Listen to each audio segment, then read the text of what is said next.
I used to think the worst thing in a family was constant arguing or long, cold silences. But I was wrong. For me, the tragedy began when even my breath had to ask permission from someone else. My parents put a strange house rule in place. Every medical decision about me had to be approved by my twin sister Haley. And on that fateful night, when I had an asthma attack, my lips turning blue and I collapsed, Haley casually said I was faking it. My parents believed her. They forbade calling for emergency services. My heart stopped for 4 minutes until a friend rushed in and administered emergency aid on the spot. From then on, CPS and doctors began uncovering a whole chain of years of neglect, and this time, the very people who once ignored my life are the ones paying the price. Have you ever felt your existence or your pain dismissed by your own family? Please share, and tell me where you are watching this from because I really want to know how far this story will reach. Thank you so much. Hi, my name is Madison Lee, though people usually call me Maddie. I am 16 years old, a junior at Rainier High, an ordinary public school in Bellevue, a suburb of Seattle. From the outside, my family looked no different from other middle-class families. My father, Thomas Lee, worked long hours as a retail manager at a furniture store. My mother, Angela, was a marketing assistant at a local company, always busy with a packed schedule and back-to-back Zoom meetings. As for me, I lived in the huge shadow of my twin sister Haley Lee, the golden twin in the eyes of our parents and the community. Haley pursued modeling early, with a slender frame, a camera smile that was always radiant, and an Instagram full of carefully edited photos. She became the pride of the family, the ticket my parents used to show off to neighbors and coworkers. I was just the other one. From the age of 12, a strange rule appeared in my family that still gives me chills to think about. The house rule, as my father called it, stated that every decision related to my health had to be approved by Haley. It sounded absurd, but to my parents, it became a management tool they believed was reasonable after an incident I will never forget. That day I ran a fever, coughed hard, and had chest pain right before Haley's dance competition. I swear I was genuinely sick, but Haley shouted that I was faking it to ruin the most important day of her life. My parents took her side immediately, making me sit quietly in the audience while each breath felt like a knife in my chest. Haley won the prize, and from that day on, my parents instituted the so-called house rule. If I felt ill, I had to ask Haley's permission before taking medicine, seeing a doctor, or going to the hospital. From then on, I entered years where every asthma flare, every sore throat, every headache was filtered through one person: Haley. When I started wheezing, my chest tight and the peak flow meter the doctor had given me flashed a low red warning, I would panic and go to my mother. But instead of giving me medicine, she would turn and ask, "Haley, does she really need it?" And if Haley merely shook her head, I was labeled attention-seeking. Those were 3 words I heard so often. I almost believed I was just a troublemaker. There were nights I sat alone in my room listening to the wheeze echo from my chest like a tiny fire alarm that nobody cared about. In my family, my inhaler was never really mine. It wasn't in my bedside drawer or in my school backpack. My mother kept it in her purse like some kind of control device. I wasn't allowed to touch it unless Haley permitted me. That turned every asthma attack into a roll of the dice, a gamble where I never held the cards. On damp mornings, I would hold the stopwatch in my hand, counting the seconds to see how long I could endure before my chest completely tightened. I had no idea that one day that countdown would become a nightmare. 4 minutes, my heart stopped, and every warning I had given became true. Haley lived in the flash of cameras while I was pushed into the shadows. I had no right to speak for my own body. While she practiced her catwalk in the living room, I tried to breathe through an imaginary straw, each breath forced through a tiny hole. My parents would say, "Maddie always exaggerates. We don't want her to ruin Haley's opportunity."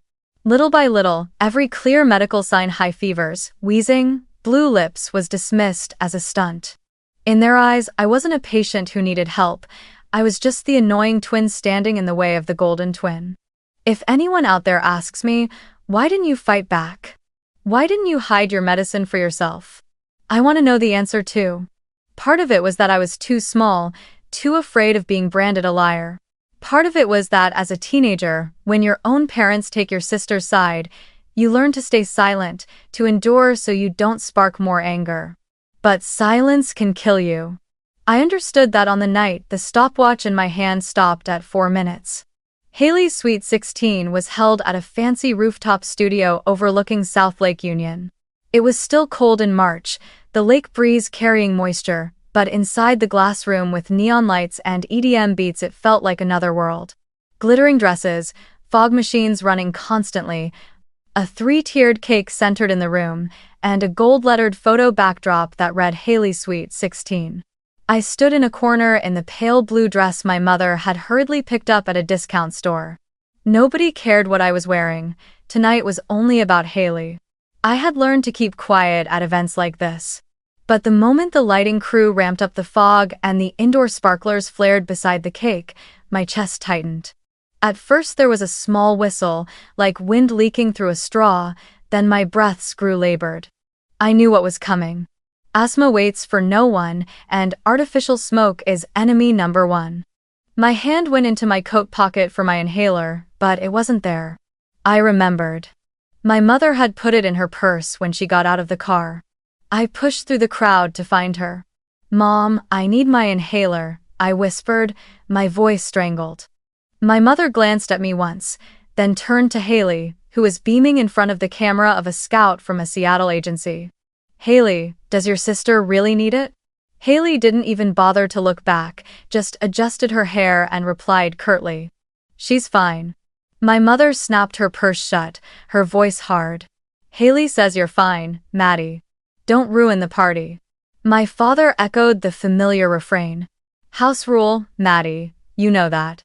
I staggered backward, struggling to draw in what little air I could. A violent cough seized me, pain stabbing my chest. I leaned against the glass wall, trying to steady myself, but every breath felt trapped in a narrow plastic tube. My face burned hot, my head spun.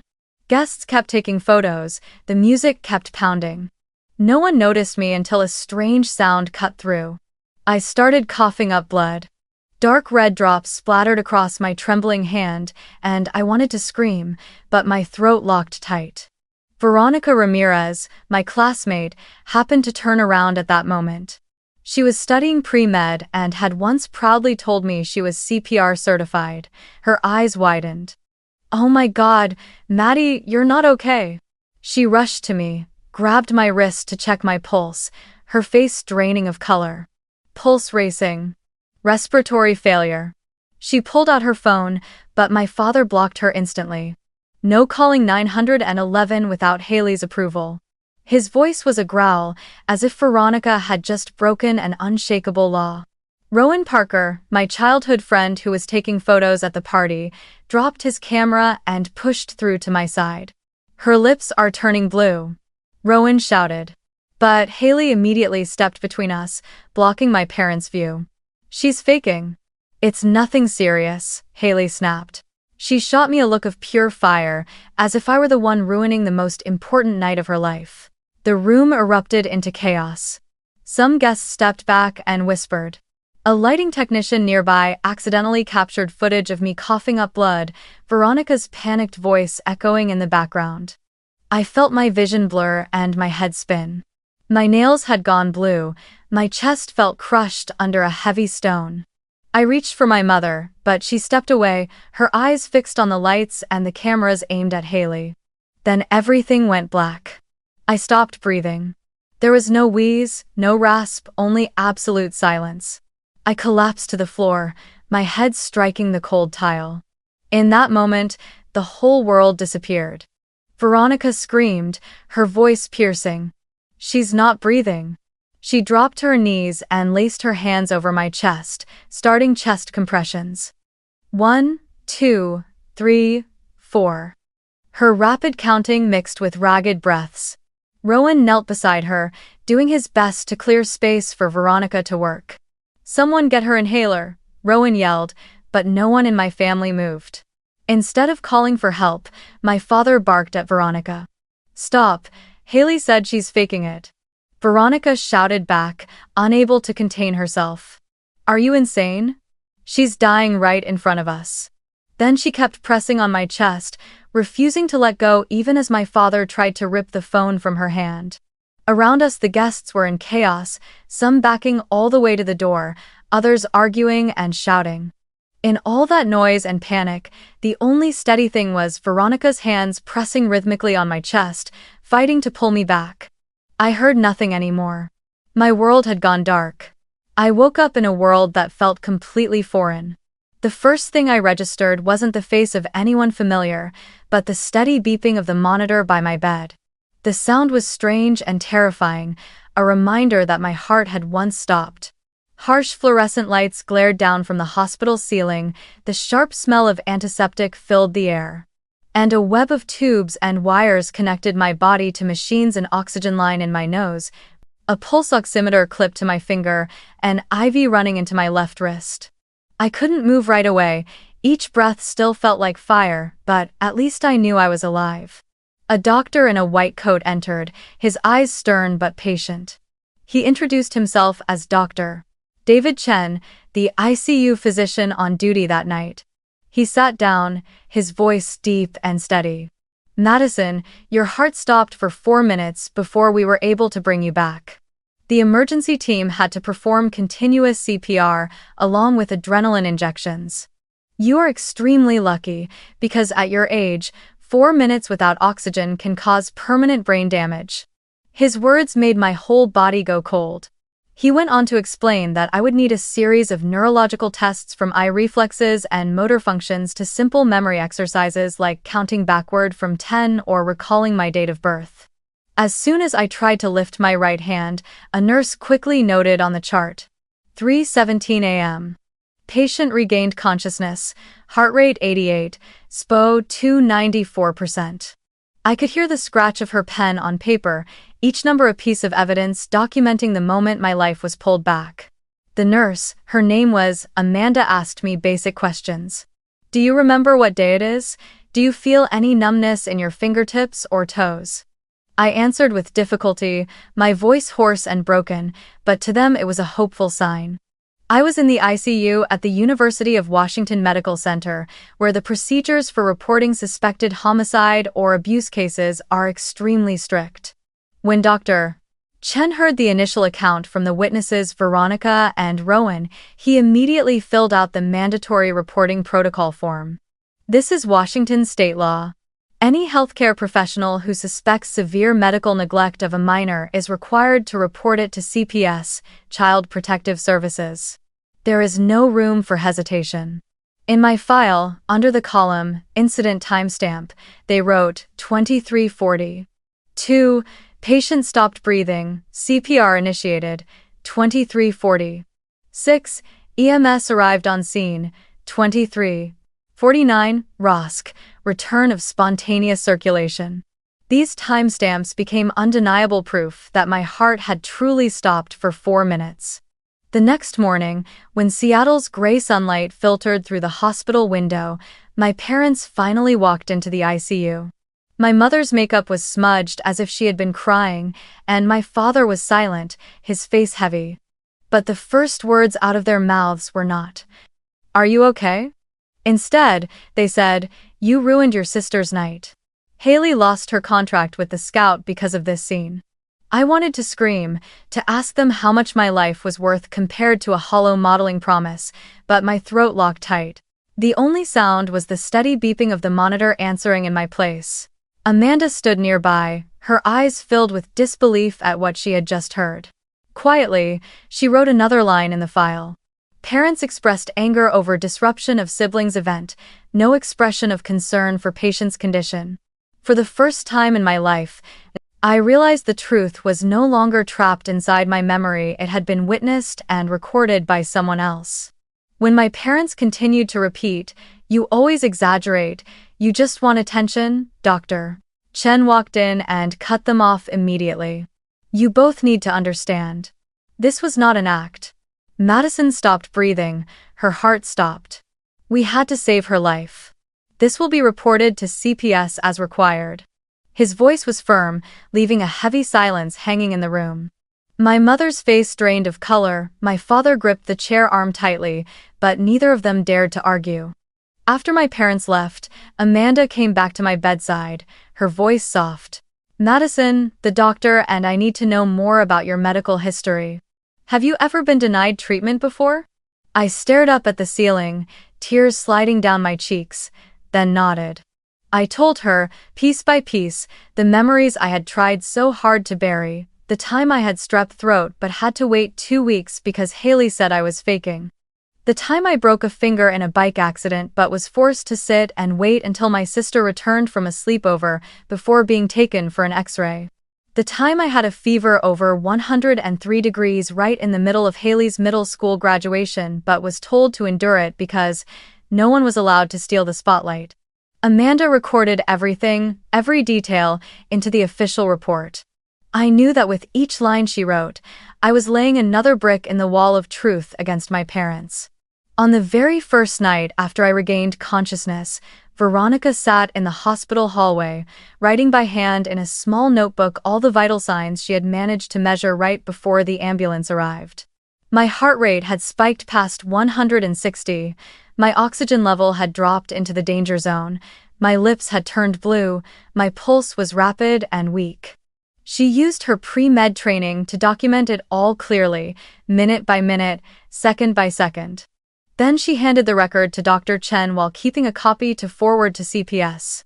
Veronica's methodical approach turned the chaos of the party into precise medical data that no one could dismiss. Rowan didn't stay silent either. He had been hired as a secondary photographer for the party, so he had both a camera and an audio mic running. When the chaos broke out, he accidentally captured the exact moment my father yanked the phone out of Veronica's hand, his voice crystal clear, "No calling 911 unless Haley says so." That audio, combined with the sound of my wheezing and Veronica shouting respiratory failure, became the most damning evidence against my parents. Rowan immediately made a copy of the video file, saved it on both the memory card and the cloud, and handed it to Dr. Chen to be placed into my hospital record. The doctor stated plainly, "This is forensic evidence. No one can ever claim she was faking again." Less than 24 hours later, CPS sent a caseworker to the hospital. Her name was Camila Duarte, in her 30s, wearing a pale blue shirt and carrying a thick folder. Her voice was low and warm, so different from the cold looks I had grown used to from my parents. Camila sat down beside my bed, introduced herself, and gently began a series of questions. She asked about my medical history, how many times I had been denied treatment, the specific symptoms, and the consequences. I told her about the time I had a 103-degree fever throughout Haley's middle school graduation, the time I broke a finger but was forced to wait all night until my sister finished her sleepover party before being taken for an x-ray, the time I had a severe peanut allergy reaction but wasn't allowed to take medication until Haley approved. Camila listened carefully, taking notes, her face gradually tightening. Then she asked a nurse to help document the physical traces left on my body. The rough patches on my arm from untreated infected dermatitis, the slightly crooked joint from a fracture that healed late, and the faint marks in my throat from prolonged untreated tonsillitis. Camila explained, "We need every piece of physical evidence. This can't just be your word against theirs, it has to be clear data proving neglect." It didn't stop there, she also contacted Rainier High directly. A day later, Counselor Olivia Watson sent Camila old emails teachers had written. Notices that I had missed many days due to shortness of breath, suspected asthma, and comments that I frequently seemed exhausted in class. Those small reports, which my parents had dismissed as made up to skip school, suddenly became important pieces of the file. Camila compiled them into a thick packet labeled, "Supporting Evidence, School Records." One detail that made my skin crawl was when Camila asked me to produce any medical devices I had used to track my condition. I thought of the old peak flow meter my family doctor had given me 2 years earlier. It was still in the desk drawer at home, with a few log sheets where I had secretly recorded my readings in pencil. The numbers were often below 250, many times in the red zone. I had never dared show them to my parents because I knew they would laugh. When I told her, Camila said, "We will seek an order to seize this evidence. This is the respiratory action log and it will match your testimony." The interview ended with Camila standing up, looking me straight in the eye, and saying, "Temporarily, you will not be returning home. We will file for an emergency protective order to prevent your parents from taking you out of the hospital until the risk assessment is complete." I froze. In that moment, I felt a flicker of hope. For the first time, someone outside my family believed me and was taking steps to protect me from that terrible loop. When Camila left, I lay in the gleaming ICU room, listening to the steady rhythm of the monitor, my heart both trembling and relieved. The pieces, Veronica's notes, Rowan's video and audio, the old respiratory log, the teacher's emails, and my own testimony had all come together into a picture that could not be denied. My family could keep denying, could keep calling me a faker, but, this time, the records spoke for me. And CPS had officially stepped in. I closed my eyes, hearing again the words Dr. Chen had told me. "Those 4 minutes were enough to take everything away, Maddie. But they're also enough to change everything." I started to believe that maybe, just maybe, my life would no longer be dictated by Haley's careless answers. On the 3rd day after I was saved, a respiratory specialist entered my hospital room. He introduced himself as Dr. Elias Mercer, a leading asthma expert at the University of Washington Medical Center. His presence wasn't stern the way I imagined. Instead, he was calm, warm, his voice steady and decisive. He sat down beside my bed and spread out a set of colored papers clearly divided into 3 zones: green, yellow, and red. "Madison, this is your asthma action plan from now on," he said. "We will never again let your condition depend on anyone but you. You must learn to read your own body and know that you have the right to decide." He explained everything carefully. The green zone means my peak flow readings are within the normal range for my age and height. The number should be between 380 and 400. If I reach that level when I blow, it means my lungs are stable. The yellow zone is when the number drops, around 250, 300, signaling that an asthma episode may be approaching, so I need to be alert and use additional medication. The red zone is anything below 200, a dangerous level that requires immediate use of the rescue inhaler and going to the emergency room. He had me try the peak flow meter right there in the hospital bed. The result was only 240. He frowned. "This shows your lungs have chronic damage from years of not being properly treated. You're functioning at about 60% of a healthy person," he said. I trembled when I saw the number, because for the first time someone pointed out the harsh reality to me, but Dr. Mercer didn't let me sink into despair. He taught me how to use a spacer so the inhaler would work at maximum effect. He showed me to seal my lips around the mouthpiece, press once and inhale deeply, hold the breath in my lungs for a few seconds, then exhale. He gave me a whole kit, 3 inhalers, not just one. A maintenance inhaler for daily use, a rescue inhaler for emergencies, and a spare to keep in my school backpack. He also wrote a prescription for another set to keep at Veronica's house in case I was there. "You will never have to beg anyone to breathe again," he said, looking straight at me and enunciating each word. While I was still overwhelmed, the CPS caseworker Camila returned and delivered the official decision. I would not be going back to my parents' home after discharge. Instead, CPS had approved a temporary placement with Veronica's family in Bellevue. Her family had agreed and passed the home check-a process where a social worker inspects the bedroom, kitchen, bathroom, and interviews the parents about their jobs and daily schedules. Everything met the requirements. Camila said, "We want you in a safe and stable environment, somewhere no one can ever take your medication away again." I turned to Veronica, who smiled and held my hand, and for the first time I felt what it was like to have a place that could be called home, even without blood ties. But my parents did not give up. The next day, during their visit, they completely changed their tone. My mother cried, begging me to tell the doctors it had all been a misunderstanding. My father was colder, leaning in to whisper, "If you keep resisting, we'll cut off your entire college fund. Let's see where you end up then." That threat repeated itself, But this time I didn't crumble. I had hidden my phone under the blanket, recording with the voice memo app the whole time. Every word was captured, becoming part of the evidence chain that Camila and I were quietly building. When my parents left, I emailed the file to Camila through a secure channel. She replied briefly, "Good job, Maddie. We're going to need this." A week later, I left the ICU, was moved to the recovery ward, and then finally discharged. Veronica and her mother, Mrs. Ramirez, came to pick me up in their old but spotless SUV. They helped pack my things into a suitcase, making sure to bring along the new peak flow meter and medications Dr. Mercer had prescribed. On the drive back to Bellevue, I looked out the window at the trees rushing past along the road.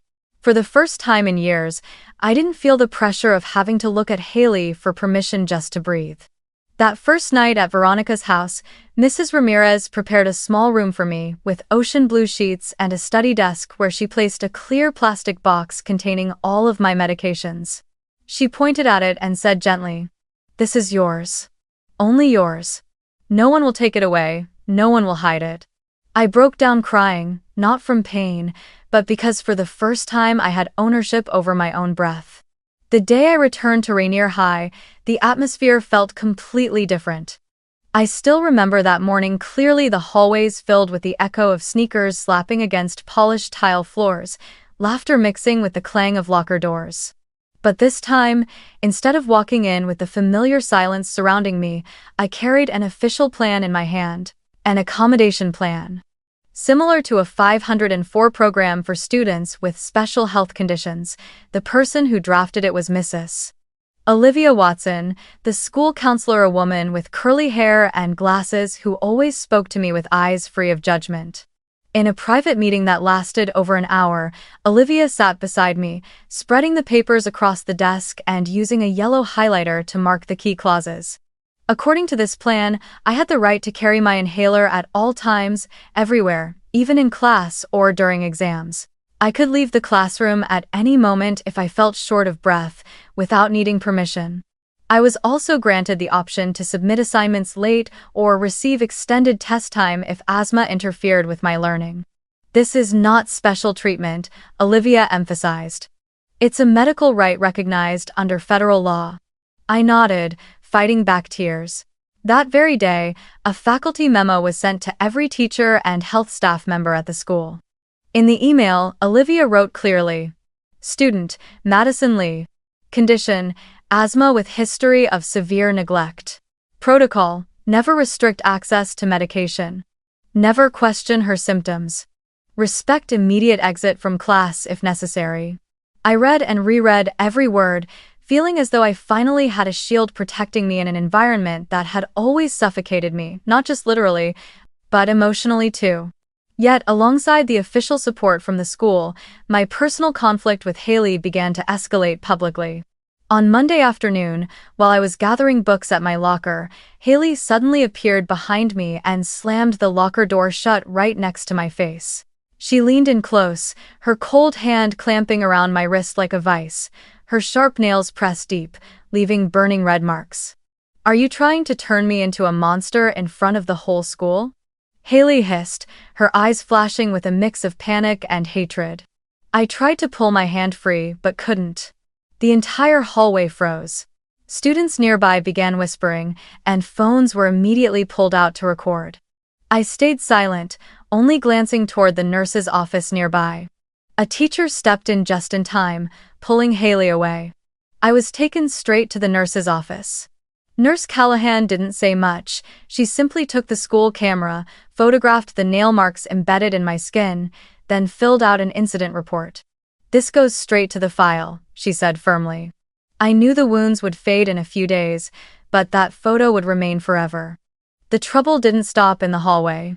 That evening, Instagram and TikTok were flooded with clips of Haley clawing at my wrist. The comment section exploded. Half defended Haley, saying I loved playing the victim, that it was just sibling drama. The other half was furious. She almost died. And Haley still does this? The war of words split the entire school into two camps. Anonymous messages started pouring into my phone, mocking and threatening me. I felt overwhelmed, but this time I wasn't alone. Veronica sat beside me the whole time, blocking accounts that attacked me, encouraging me. Maddie, let them talk. The truth will stand on its own. In the middle of all that chaos, Rowan came to me with new evidence. He had dug through old messages on his phone from 2 years ago, back when Haley had bragged about keeping me from seeing a doctor just to see how long she could last. In one chat, Haley even added a laughing crying emoji. It's hilarious. She begs, but I just say no. She can wait. Rowan had saved all of it, and now he handed it to me. Reading those words, I felt both cold and strange, not surprised at Haley's cruelty, but shaken because the truth had finally been written out in her own hand. Olivia later asked me to submit copies of these messages so they could be added to the record. Electronic evidence carries more weight than any retelling, she explained. I could clearly see how the legal and educational systems were beginning to move around me, placing me at the center of protection rather than suspicion for the very first time. But beneath the aggression and the cruel words, I started to recognize something I had never considered before. Haley's fear. She didn't just want to silence me, she was terrified of losing the spotlight she had owned for so many years. All of Haley's value, from modeling contracts, social media, even our parents' adoration, was tied to a kind of invisible asset Olivia called image capital. And now, with me gaining rightful attention from teachers and authorities, that capital was crumbling. Haley didn't know how to respond except to grip me tighter, literally and figuratively, in a desperate attempt to hold on to the glittering light slipping through her fingers. That night, as I sat in Veronica's living room, I picked up the peak flow meter and blew into it.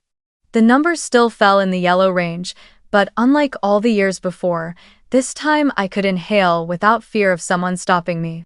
I wrote in my journal, "My breath, my right. No one can take it away anymore." And I knew the battle with Haley was far from over, but the balance had started to shift, and it would play out at the protective order hearing. That morning, I sat in the courthouse waiting room, my heart pounding like a drum. Beside me was attorney Sarah Alcott, a woman with neatly tied brown hair, thin-rimmed glasses, and a voice that carried both firmness and reassurance. Sarah had spent the entire week preparing me, teaching me how to answer briefly, how to sit with my back straight, and even how to slow my breathing when anxiety rose. On the table in front of me, I clutched a packet of printed evidence: the audio recording of my parents threatening to cut my college fund, the photos of the injuries Haley had left on my skin, the old messages Rowan had recovered, and the summary of the action plan signed by Dr. Mercer. The courtroom was small, with a high ceiling and light filtering through windows draped with heavy curtains. When I walked in, I saw my parents already seated at the opposite table, their faces drawn tight. My father wore a wrinkled gray suit, my mother her familiar pearl necklace, but her hands were clenched, trembling slightly. They avoided my eyes, yet I could see the fire of anger pressed down beneath their silence. Haley sat directly behind them, her face pale, her blonde curls hastily tied back, stripped of the pride she always displayed in glossy ads. The hearing opened with the judge, a senior woman wearing reading glasses on a silver chain. She flipped through the file, her voice raspy but clear. "We have evidence that the parents delegated the medical decisions of a child to another child. Is that correct?" She stressed each word, letting the weight of the question hang in the air. My father stammered. It was just a way of managing things at home, Your Honor. Haley knows her sister best." But Sarah immediately rose to her feet. "Your Honor, there is no statute that allows parents to abandon their duty of care and transfer it to a 16-year-old child. This is systemic neglect, resulting in severe harm and 4 minutes of cardiac arrest." The judge fell silent, her eyes fixed firmly on my parents. Then she set down her pen and signed the order. From that moment on, I held full medical authority. No one, not even my parents, could interfere with my right to take medication or seek treatment. My parents were restricted to supervised visits only, monitored either by CPS or a neutral adult. And in bold print, there was a specific clause: No harassment banning any threats, pressure, or attempts to strip away my rights. Sarah squeezed my shoulder gently and whispered, "Maddie, you now have the shield of the law." Right after the hearing, ADA Nolan Graves, a young prosecutor with tousled black hair and dark circles from long nights of work, approached me. He leaned in, his voice low but steady. "We've gathered enough to pursue charges of child endangerment. Depending on the additional investigation and whether intent can be proven, will determine if this rises to a misdemeanor or a felony. But make no mistake, your parents' actions placed you at risk of death." I only nodded, trembling yet relieved for the first time someone had called the truth by its name. As for Haley, that very week the school held an internal disciplinary hearing. I was invited to sit with Olivia and the principal, while Haley and our parents were also present. One by one, the teachers read through the reports, Haley clawing my wrist in the hallway, repeatedly blocking my path, along with the viral clip circulating online. In the end, the school decided to suspend Haley from all extracurricular activities, including student council, the debate club, and the cheer team. She broke down in tears, screaming that I had destroyed her life. But this time, no one defended her. I simply kept my eyes on the table, saying nothing, letting the silence speak for itself. The harshest blow for Haley wasn't the school's decision, it was the reaction from the outside world. The Seattle modeling agency that had promised her a contract after her Sweet 16 sent an official email withdrawing their interest. The reason was written clearly. "We cannot partner with a candidate entangled in serious ethical misconduct that would damage brand reputation." Overnight, Haley's social media posts shifted from polished studio shots to angry, desperate rants. I read the line. "She ruined everything. My sister ruined my life." But I knew the truth. Haley hadn't just lost a career opportunity, she had lost the image capital she had fought so hard to protect. Once the Golden Star celebrated across school, she had become the central figure in a moral scandal, whispered about in every hallway. For Haley, that was the harshest punishment of all. The collapse of the spotlight she had clung to for so long. That night, when I returned to Veronica's house, I picked up the peak flow meter and blew a long breath. The reading shot up to 320, not yet in the green zone, but much higher than before. I sat by the window, looking out at Seattle's night sky draped over the glow of the freeway, and realized I had just crossed a milestone. For the first time in my life, the court had placed my breath back into my own hands, and those who had taken it away were beginning to pay the price. The day of the formal trial came faster than I expected. That morning, I stood in front of the mirror in Veronica's living room, gripping a packet of papers stamped with the title Victim Impact Statement. No glittering earrings, no elaborate dress I wore, only a white button-down shirt and black slacks, forcing myself to appear calm. But inside, every heartbeat thudded like a drum. I knew that this time I wasn't just telling my story, I had to show the court the cost they had forced me to pay all these years. The King County courtroom was packed. At the opposite table, my father sat hunched, his old suit wrinkled. My mother dabbed at her eyes with tissues, glancing around as if searching for someone to sympathize with her. Haley, in a gray cardigan, sat in the back row, her eyes vacant, her hair messy and unbrushed. In front of them sat their defense attorney in a shiny gray suit, his expression cold and unmoved. When the judge called my name, my legs trembled, but I did not stop walking. I stood at the wooden podium and looked straight at the jury. My voice rang out, steady and clear. "My name is Madison Lee. I am 16 years old." I stopped breathing for 4 minutes right in my living room because my parents refused to call for emergency help. It was not an accident. It was not a misunderstanding. This was the result of a house rule my parents put in place when I was 12. Every medical decision about me had to be approved by my sister Haley. I begged. I had an asthma attack. They saw my lips turn blue, yet they still asked Haley. And Haley said, "She's faking." The result was clinical death for 4 minutes. I survived because my friend performed CPR. I carry permanent scars in my lungs and in my memory. I paused, took a breath, then continued. But the harm is not only medical. I grew up in a home where even my breath had to ask permission. I learned that my safety always came second to someone else's image. Today, I stand here not to ask for pity. I stand here to declare, no child should ever be stripped of the right to live because their parents value perfection over health. I closed my packet of papers and stepped down. The courtroom fell into a heavy silence, broken only by the clerk's pen tapping. After me came a string of witnesses. Veronica went up first. In a simple navy dress, she opened a worn notebook and spoke with steady certainty. I checked Maddie's pulse and saw her heart rate over 160, her skin pale, her lips blue. I shouted respiratory failure. Her father grabbed the phone and said, "No calling 911 until Haley permits." I had to start CPR myself. I believe that without medical intervention, Maddie would have died that day. Next was Rowan. He played a clip taken from his behind-the-scenes camera, the sound of wheezing, my begging, and my father's firm voice. "Ask Haley first." The audio echoed through the courtroom and made many people shiver. He also read aloud the messages Haley had sent him, mocking the idea of keeping me from going to the doctor. The judge frowned, and the jurors scribbled notes nonstop. A lighting technician from the party also testified. He had accidentally recorded the chaotic audio when I collapsed and heard Haley say, "She's faking, don't ruin my party."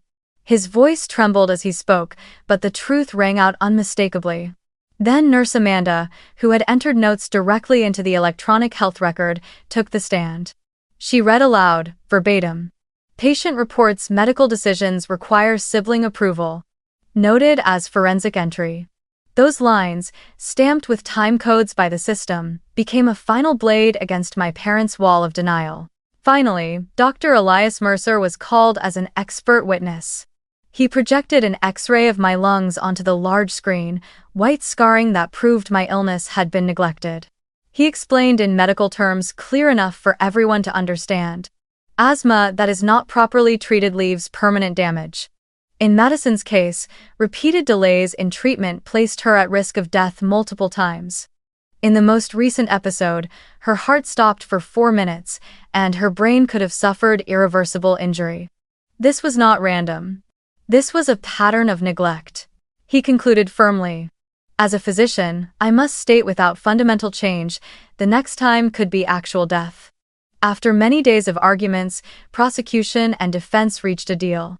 ADA Nolan Graves announced before the court, defendants Thomas Lee and Angela Lee agreed to plead guilty to child endangerment, reduced to avoid prison time, but including 18 months of mandatory parenting classes, compliance monitored by CPS, 200 hours of community service, and, most importantly, the conviction will remain on their criminal record, directly affecting future employment and housing eligibility.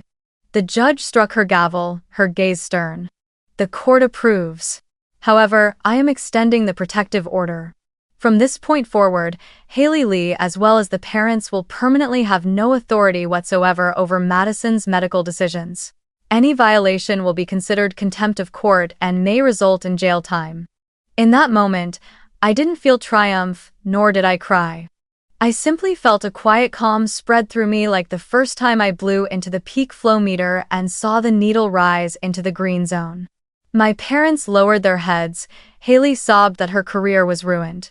But this time, their voices carried no weight. The law had spoken for me. They had paid the price. That night, back in my small room at Veronica's house, I opened the window and looked out over Bellevue's lights. For the first time, the cool Seattle air no longer pressed heavily on my chest but flowed freely into my lungs. I wrote in my journal, "I have reclaimed my breath. No one can take it away again." 3 months after the trial, my life began to settle into a new orbit, one I had never dared to imagine under the so-called house rule. At each follow-up appointment with Dr. Mercer, he had me blow into the peak flow meter and compared the results. The numbers that once hovered around 240, 250, only about 60% lung function, had steadily risen to 360, 370. He smiled, tapping the printed chart lightly. "Madison, this is clear evidence that when treated properly, your body can recover. You're approaching 90% of normal function. And more importantly, you no longer have to wait for anyone's permission to breathe. Those words felt like a milestone, reminding me that taking back control had saved my life. At Veronica's house, her family and I set up a medical station right in the spare living room. It was a small wooden cabinet. The top shelf neatly held boxes of medication, spacers, rescue, and maintenance inhalers. The lower shelf contained a nebulizer machine, tubing, and masks that were sterilized and ready to use. Next to it stood a mini fridge for solutions that needed cold storage. On top of the cabinet, Mrs. Ramirez placed a clear plastic box with my brand new peak flow meter and a logbook for me to record readings every morning and every night. One weekend, the three of us went to the pharmacy together and had a stainless steel medical bracelet engraved for me. Asthma, inhaler dependent, emergency contact. Ramirez family. Wearing that bracelet felt like a talisman, a reminder to myself and a public declaration that I had the right and the means to protect my own life. At school, Olivia Watson continued to stand by me. One afternoon, she spread a stack of blue folders across her desk and said, "We're going to create a complete safety file." She divided it into sections. Legal copies of the protective order and court documents. Medical. Dr. Mercer's medical opinion and my hospital discharge papers. And emergency contacts, numbers for CPS, my attorney Sarah, Dr. Mercer, and the Ramirez family. She even scanned everything onto a small USB drive and handed it to me with a clear instruction. Keep one copy on your person, one in your locker at school, and one at home. I added a final page to the packet titled, "Personal Statement, My Medical Rights Belong to Me." Even though it was only a few typed pages, signing my name felt like signing my life back. Olivia also encouraged me to start writing my college essay. Tell your story, but not just as a victim. Write about your strength, she said. So I began typing the first lines. For 4 minutes, my heart stopped. But when I woke, I realized I didn't want my story to stop there. I wrote about the journey from being neglected to learning how to manage my illness on my own, from having to ask permission to take medication to creating my own medical action plan. When I finished, I realized it wasn't just an essay, it was a declaration that I had survived, and that I was stronger. Olivia sent me a list of scholarships for students who had endured hardship. For the first time, I saw a future ahead of me that wasn't defined by fear. In my relationships, the strange thing was how I found normalcy again with Rowan. He was no longer the boy Haley used to pull into her orbit, but once more the friend who used to build Lego sets with me as a kid. Whenever we went to lunch, Rowan would always ask, "Do you have your inhaler?" At first I laughed, but eventually I realized it wasn't control, it was care. We talked about homework, about college plans, about dreams for the future, things I had never really had the chance to share with anyone outside of books. As for Haley, late one night, I received a message on Instagram. The words were cold. "Maddie, I think there have been a lot of misunderstandings. I never wanted you to be hurt. No apology, no admission. Just a vague attempt to erase the past with the word misunderstanding." I sat staring at the screen for a few minutes, then turned it off. No reply. No more blame, no more waiting. Because I knew the peace I had today came from the boundaries I had built, and answering that message would only open the door back to chaos. One evening, I sat alone in Veronica's living room with 5 identical printed copies of a document titled Declaration of Autonomy spread across the table. I wrote it like an oath, 3 concise pages and to the point. All medical decisions concerning my body and my breath are my right. No one else, including family members, has the authority to decide on my behalf. I respect care and concern, but control over my health is inviolable. I signed at the end, made 5 copies. One went into the safety file, one was placed in the medical station cabinet with my medications, one stayed in my school backpack, one was sent to Dr. Mercer, and one was tucked away in my bedside drawer. Seeing the 5 sheets neatly aligned, I felt a lightness I had never known before. No longer a girl begging for the right to breathe, I had officially declared my right to live. One early autumn morning, I woke before dawn, slipped into a light jacket, and took the bus up to Cary Park for the best panoramic view of Seattle. The air was still crisp, a thin mist hung low, and the city unfurled in the morning sun, the Space Needle rising like a symbol of resilience. I leaned against the railing, closed my eyes, and took a deep breath. This time there was no wheeze, no feeling of sucking air through a straw. It was simply cool, full air filling my chest, clear and expansive. I opened my eyes and saw a congratulatory email on my phone. You have been awarded a scholarship for students overcoming hardship with a pre-med focus. In that instant, I laughed through my tears. The dream of becoming pre-med, studying to heal, to save children whose medical voices were once taken away like mine, suddenly felt within reach. Looking back, I understand this story is not mine alone. It is a message for anyone living in families that seem normal on the outside but are filled with invisible violence inside. Arbitrary rules, silenced voices, breaths dismissed as pretending. I want the audience, those listening, those reading, to understand that a true family is not a place where you must beg just to survive. A true family is a place where your boundaries are respected, where your body and safety are heard. Justice is not found only in a courtroom. Justice is also when we strip away the poison of invisible control and reclaim peace within ourselves. They're paying the price. That phrase didn't just apply in the moment of sentencing, but in the long echo afterward. My parents, after 18 months of mandatory parenting classes, eventually completed the program. But the criminal record still clings to them. Every time they apply for a job or try to rent housing, the box for criminal record reminds them that their choices left an indelible scar. The father who once prided himself on being a manager now scrapes by with part-time odd jobs. The mother who once believed in projecting a perfect family image now struggles through temporary clerical work. They did not go to prison, but they lost the thing they valued most: honor and trust in the eyes of the community. As for Haley, the spotlight she once lived and died for has collapsed completely. The online community has turned away, friends have distanced themselves. The condition for her to even be considered for reinstatement into school activities was mandatory participation in a school health mentoring program. There, Haley was forced to sit and listen to experts explain the importance of putting safety above image and to write a reflection paper on the consequences of her choices.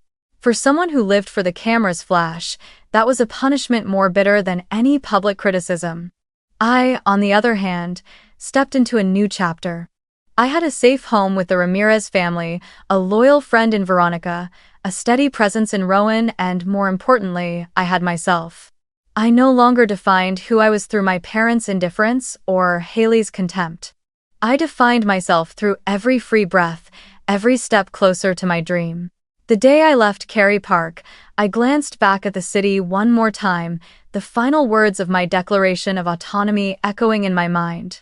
I chose myself, I chose my breath, and in that choice, I found freedom, worth, and a true family. Seattle that morning seemed wider, more open, and I knew that this story, from 4 minutes without a heartbeat to the moment I inhaled fully again, was not just a survival journey. It was the journey of finding myself.